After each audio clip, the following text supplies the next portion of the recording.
हमारी कुछ मान्यताएं हैं कि हमें हर साल सत्यनारायण पूजा करनी चाहिए या नए घर में जाने से पहले वास्तु पूजा या वास्तु शांति करनी चाहिए। ठीक है। कम से कम मराठी लोगों की इस तरह की परंपरा है, जैसे गृह शांति। ठीक है। अब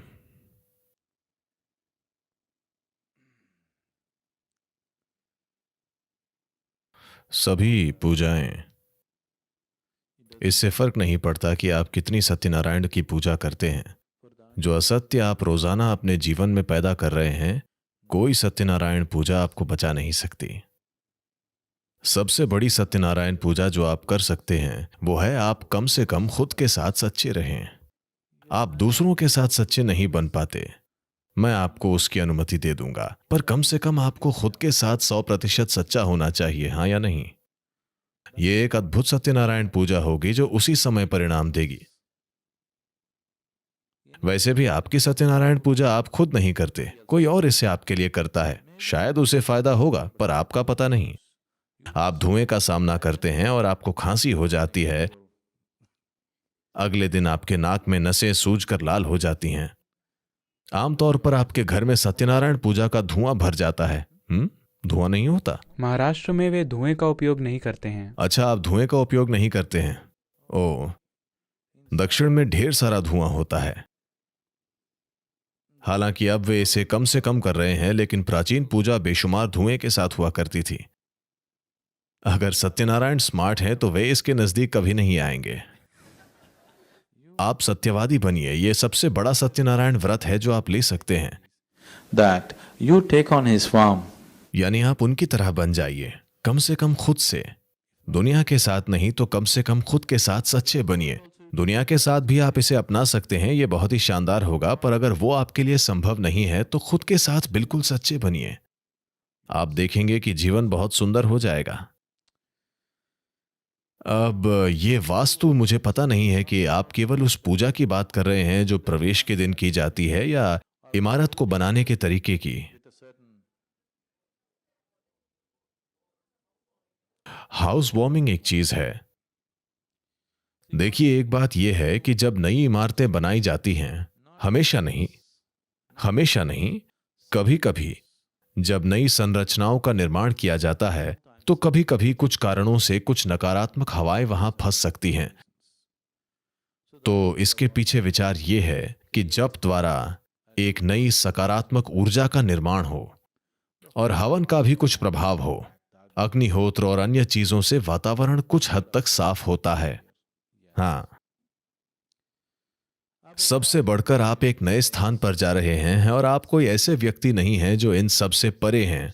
नहीं, आप कोई ऐसे व्यक्ति हैं जो इतने जागरूक हैं कि किसी चीज को देखकर समझ जाएं कि वो क्या है। आप जागरूकता की उस स्थिति में नहीं हैं, इसीलिए आपको कोई नई जगह में प्रवेश करने के लिए एक मानसिक प्रोत्साहन की भी आवश्यकता है, क्योंकि आपकी मूल भावना डर है। कृपया देखें, आपकी सबसे बुनियादी भावना डर है।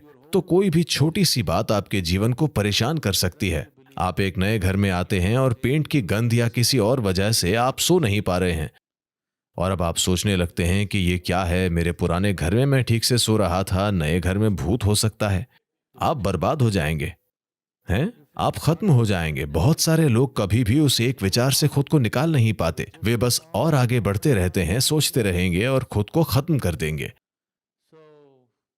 तो इस तरह ये थोड़ी सफाई करता है, और इसके पीछे कुछ विज्ञान भी है। ध्वनियों के कुछ उच्चारण और गंधों से वहां एक निश्चित वातावरण बनता है, और आप उस सफेद कद्दू को बांधते हैं क्योंकि वो बहुत ही प्राणिक है।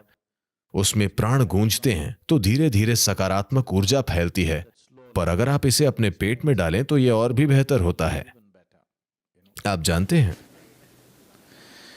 मंदिर निर्माण के इस विज्ञान को एक बड़ी ऊंचाई पर ले जाया गया है। देखिए, आपको यह समझना चाहिए कि भारतीय मंदिर कभी भी पूजा या प्रार्थना स्थल के रूप में नहीं बनाए गए थे। यदि आप मंदिर जाते हैं तो किसी ने आपको प्रार्थना करने या अपना जीवन ठीक करने के बारे में, भगवान से विनती करने की परंपरा के बारे में नहीं बताया। उन्होंने आपसे कहा, यदि आप किसी मंदिर में जाते हैं तो आपको वहां थोड़ी देर बैठना चाहिए, है ना? क्योंकि ये स्थान ऊर्जा के केंद्र हैं, वे प्रार्थना के स्थान नहीं हैं। किसी भारतीय मंदिर में कभी भी कोई प्रार्थना नहीं करवाता है ना। देखिए, मान लीजिए कोई दूसरा पूजा का स्थान हो तो वहां कोई प्रार्थना कराता है। भारतीय मंदिर कभी भी किसी भी समय कोई ऐसी जगह नहीं थे, क्योंकि इन्हें एक ऊर्जा केंद्र के रूप में बनाया गया था, न कि प्रार्थना के स्थान के रूप में। अपना दिन शुरू करने से पहले आप नहाते हैं, वहां जाते हैं, कुछ समय के लिए वहां बैठते हैं और फिर बाहरी दुनिया में जाते हैं। ये पब्लिक बैटरी चार्जिंग स्थान की तरह है। और ये भी कहा जाता है, अगर आप आध्यात्मिक मार्ग पर हैं तो आपको रोज मंदिर जाने की जरूरत नहीं है। क्या आपको ये पता है? हाँ, क्या आप इस बारे में जागरूक हैं? जो लोग आध्यात्मिक मार्ग पर हैं उन्हें हर दिन मंदिर जाने की जरूरत नहीं है। क्यों? क्योंकि उनके पास खुद को चार्ज करने के तरीके हैं। फिलहाल आप प्राणायाम या ध्यान कर रहे हैं, ये खुद को चार्ज करने के तरीके हैं। आपको सार्वजनिक चार्जिंग स्थान पर जाना आवश्यक नहीं है। आपके पास अपना निजी चार्जर न हो तो आप सार्वजनिक बूथ पर जाकर खुद को चार्ज कर सकते हैं। जब मंदिर का आकार, बाहरी परिक्रमा, गर्भगृह, आकृति और आकार, मूर्ति की आकृति और आकार, मुद्राएं जो मूर्ति धारण करती है, इनको प्राण प्रतिष्ठित करने के लिए जिन मंत्रों का उपयोग किया जाता है, यदि ये सभी चीजें ठीक से मेल खाती हैं, तब इनके चारों ओर ऊर्जा का एक बहुत मजबूत क्षेत्र होगा। आप बस वहां जाइए, वहां बैठिए, उन्हें आत्मस्नात कीजिए और आ जाइए। यह आपके लिए बकवास करने का समय नहीं है या किसी और के करने का। आपको बस वहां चुपचाप बैठना है और वहां जो भी है उसे आत्मस्नात करना है।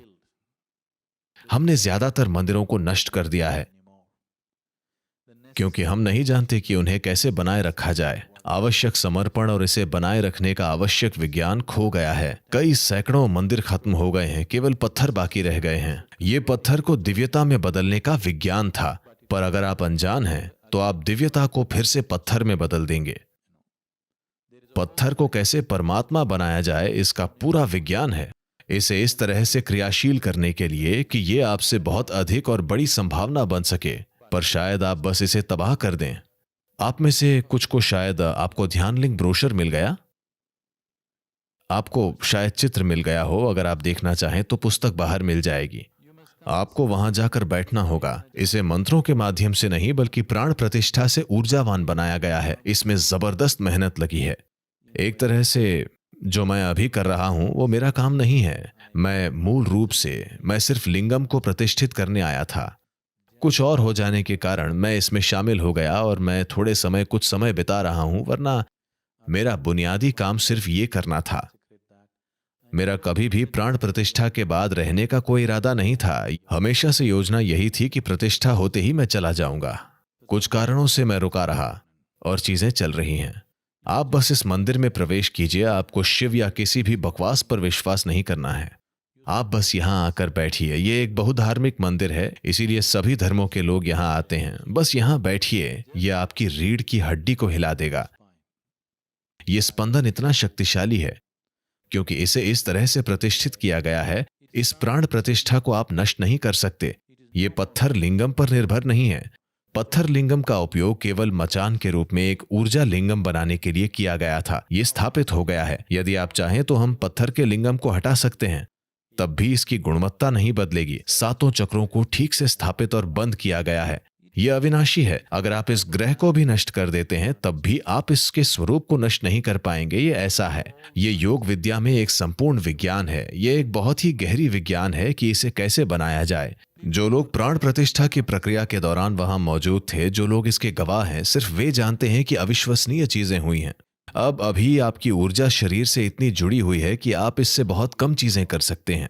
यदि आपका शरीर के साथ संपर्क कम से कम हो जाए तो आप बहुत कुछ कर सकते हैं। ये ऐसा है, मान लीजिए आपने कुछ मिट्टी ली और 10 बर्तन बनाए।